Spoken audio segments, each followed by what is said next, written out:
to Marth and the Machines, bringing you another topic for rules tolerating frequent misapplication: formation. Okay, this probably won't be that extensive on the basics, but that just leaves me with more room for the sequel topic: applied formation.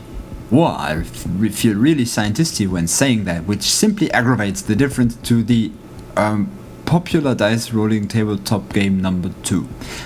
We'll also, since the topics are inevitably linked, mention orders very briefly. Enjoy! Alright, formation basics. Why is formation necessary to be dealt with? The way I view it, it has more to do with reliability than with pointing out at historic battles, and it's linked to the change that happened to formation from Mark 1 to Mark 2. But for clarity's sake, I won't go back on that. Those who actually served in any military force might understand a little better. You can only wage war when you can rely on your guys to do as they are told, and to tell them you need to know where they are so your orders can reach them. Agreed, huh? And since War Machine and Hordes works with orders for units, there might be conflicts arising if there's no clear ruling on who can receive his orders and what the options are for those that don't, because this is still a competitive environment. How is formation handled in War Machine Mark II?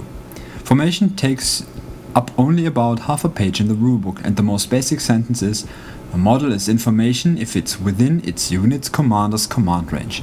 Or in other, more formulaic words, if the distance between the troopers and the unit commander's base edges is equal to or smaller than the unit commander's command value in inches. The trivial term is command bubble. If you're within the bubble, you're in formation. Models that are outside the bubble or too far away have only very limited options on what they can do. Actually, they can't do most things, and get -2 on command checks. When is formation relevant or checked? I was inclined to say always, but that is a dangerous word. It's rather whenever it's necessary. For better understandability, we'll go through 2 turns of a unit starting with their player's turn. First, since all models have to begin play in formation, let's say the game has progressed a bit, so that effects which could affect units have had their chance of wreaking havoc. Like Gordon's feet figuratively ripping a unit in 2. Let's go with this unit of Winter Guard. Last enemy's turn, a deviated mortar shot reduced the former leader to a pair of smoking boots, and this guy was selected to be the next leader, whether he wanted to or not. You don't stand anywhere near me, if you know what I mean. Being spread out as the unit is, this causes sub-members to be out of formation at the start of the unit's activation. So the unit activates, formation is checked and orders are issued. The out of formation troopers won't get those orders. Instead, they have to use their normal movement to either make a full advance towards the unit commander and forfeit their action afterwards, or run directly towards the unit commander. Now keep in mind that troopers are moved one by one, and the negative side of being out of formation can be mitigated somewhat. Also remember that full advances can be 0 inches, so even if out of formation troopers don't have to die to freak strikes unless you want them to. Second, the unit has moved. Since formation does not restrict a trooper in his movement, you could move them so that they were out of formation at the end of their movement, if you are so inclined, or if an out of turn shenanigans like defensive strike, counter charge, slam kill the unit commander and thus shift the bubble. The guys out of formation now cannot attack or make any other action. They are standing around twiddling their thumbs. So to adapt the Shadowrun slogan, it's time for attacks, do you know where your leader is? There's one notable exception to this, and that is the cavalry ride by attack, but that will be covered in the respective issue. Third, now the unit's activation ends, and all troopers that are still out of formation make individual command checks, at -2, remember. And if they fail, they flee individually as well. I suppose I'll have to do an issue on command as well, because going into this would lead us away from formation. Also, models out of formation cannot make advances outside the activation. So if the unit was under the influence of tactical supremacy, the respective models out of formation would not get to move. Fourth, the enemy's turn again. Let's see if we can stage a scene which includes all possible issues at once. This should work.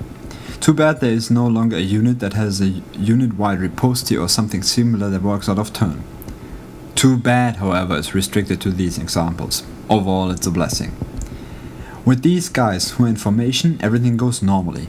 The enemy models engaged with the ones out of formation, however, could simply walk somewhere else because models out of formation can also not make any attacks out of turn, so they won't get to do a free strike. which, in combination with what was said before, that depending on the unit's formation, you can disrupt his retaliation by strategically dispatching the leaders. Which takes us to the next big point.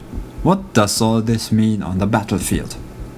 And this is where I welcome you to applied formation.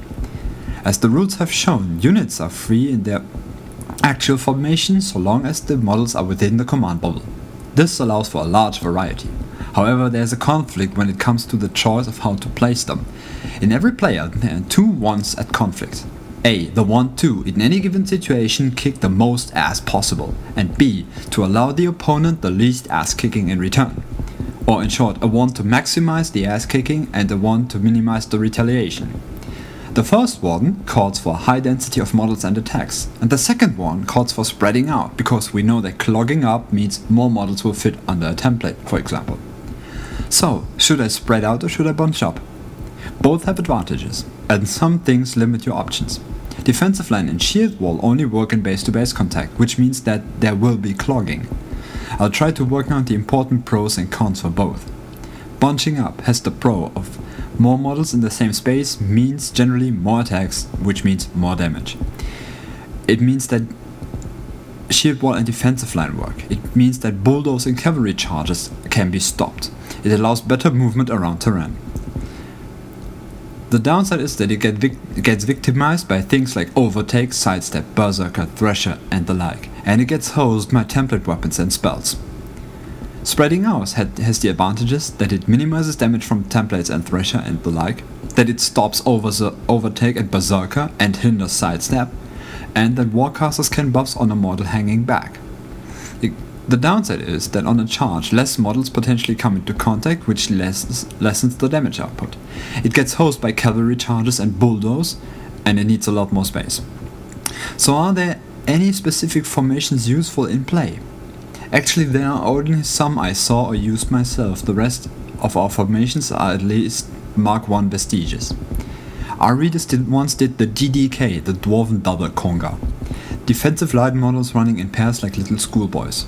You would usually run them into a double line the turn before the onslaught came. Going from that, I came up with the double Turnian, which I tend to use on my assault commandos. They are in threes because even with the loss, the other two still have shield wall, and they can't easily be pushed around. Also goes very well for defensive line models. Then there's the crazy cloud formation, spreading your models as far from each other as possible, which goes well with Kayase and such. We also had the double line, an old Mark I staple for shield wall units especially.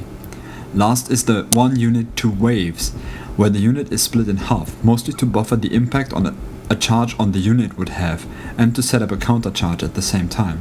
Good with models like Doom Reavers, or if something ugly is headed your way, like a stealth melee solo at your ranged unit. Both the double Turnian and the 1 unit 2 waves are trying to go midway between bunching up and spreading out. And while a wedge formation or a Roman turtle look good, specific unit formations aren't given bonuses, and thus I think are necessary to consider actually. There are two guidelines though. If you want to get more models to bear on the enemy, face him with the broad side of your formation. If you want to minimize the impact, show him the narrow end and have him fight his way past you. So I hope this was helpful to you, even though it probably did not reinvent the wheel.